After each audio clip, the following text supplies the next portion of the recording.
I got so much motherfucking design on right now. Break it down, bring it back, make it clap. I got 3 old thoughts, new block, where that thing. Bitches on my line, and you know. Halo, assalamualaikum warahmatullahi wabarakatuh. Bertemu lagi dengan saya Silvana Mulyasari dengan NIM 112111275 dari Prodi Akuntansi 2021 STIE Bank BPD Jateng. Pada video kali ini saya akan memenuhi tugas aplikasi komputer statistik kelas 3 tentang regresi sederhana. Sebelum lanjut ke soalnya, ada sedikit teori tentang analisis regresi.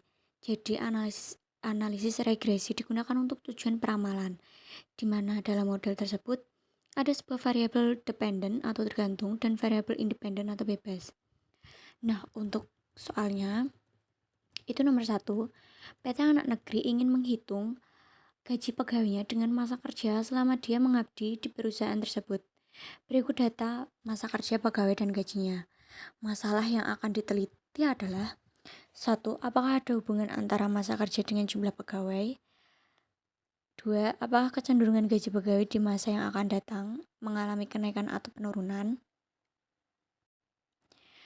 Oke, langsung ke aplikasi SPSS.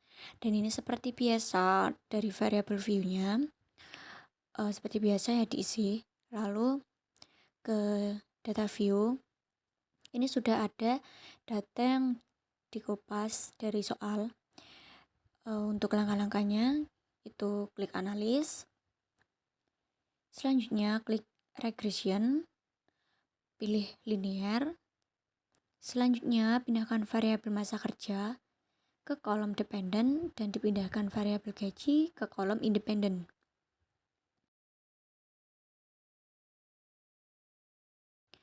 Kemudian klik option. Pada pilihan stepping method kriteria, masukkan angka 0,05 pada kolom entry dan 0,10 di removal.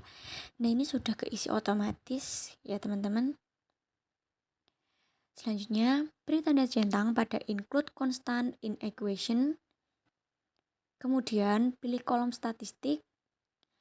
Regression coefficient atau perlakuan koefisien regresi, tetap aktifkan pilihan estimate. Klik pada pilihan deskriptif pada kolom sebelah kanan, serta tetap aktifkan model fit. Selanjutnya, klik OK. Dan OK untuk memproses data. Nah, ini untuk menjawab masalahnya. Yang pertama itu rata-rata masa kerja dengan jumlah data 20 daerah adalah 8,70 dengan standar deviasi 3,895. Rata-rata gaji dengan jumlah data 20 daerah adalah 675,00 dengan standar deviasi 213,060. Yang pertama itu, apakah ada hubungan antara masa kerja dengan jumlah gaji pegawai? Nah, dari hasil perhitungan didapatkan angka korelasi antara masa kerja dengan gaji yang dihitung dengan koefisien korelasi adalah sebesar 0,926. Artinya hubungan kedua variabel tersebut sangat kuat. Korelasi positif menunjukkan bahwa hubungan antara masa kerja dengan gaji searah.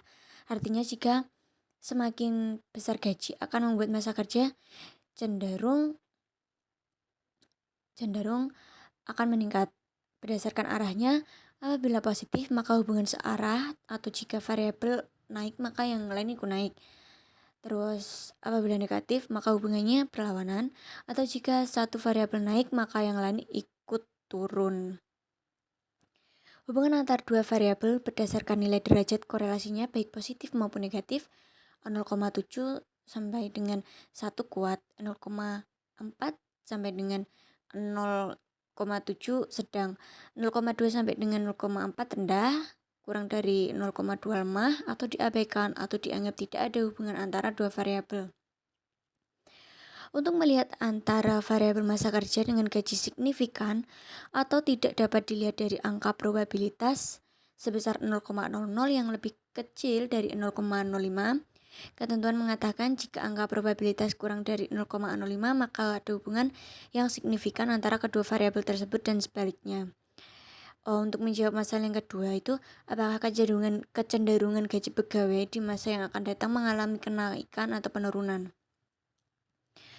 Untuk kepentingan tersebut, kita menggunakan angka-angka di atas pada bagian predicted value. Cara melihatnya membandingkan antara data gaji pegawai penelitian awal dengan data gaji pegawai hasil prediksi. Jika ingin mengetahui cara perhitungan angka gaji yang diprediksi, hitunglah dengan rumus sebagai berikut.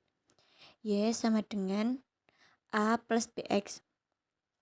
Keterangannya yaitu Y adalah gaji, A adalah angka konstantan dari Unstat Sheet koefisien, B adalah angka koefisien variabel masa kerja, X adalah angka masa kerja pada daerah ke N. Nah, di sini kita hanya mengambil data dari koefisien saja. Untuk menghitung masa kerja yang diprediksi pada daerah pertama, maka formulanya sebagai berikut. Y sama dengan 234.264 plus 50,659.3. Lalu Y sama dengan 368.349. Untuk perhitungan daerah berikutnya caranya sama. Kesimpulan yang dapat dibuat dari kasus di atas ialah hubungan antara masa kerja dengan gaji adalah 0,926 atau sangat kuat, searah dan signifikan. Pengaruh masa kerja terhadap gaji sebesar 85,8%. Pengaruh variabel lain di luar model sebesar 14,2%. Kecenderungan gaji secara umum mengalami kenaikan atau meningkat. Mungkin cukup sekian video dari saya. Semoga video selalu bermanfaat. Mohon maaf bila ada kesalahan kata. Wassalamualaikum warahmatullahi wabarakatuh.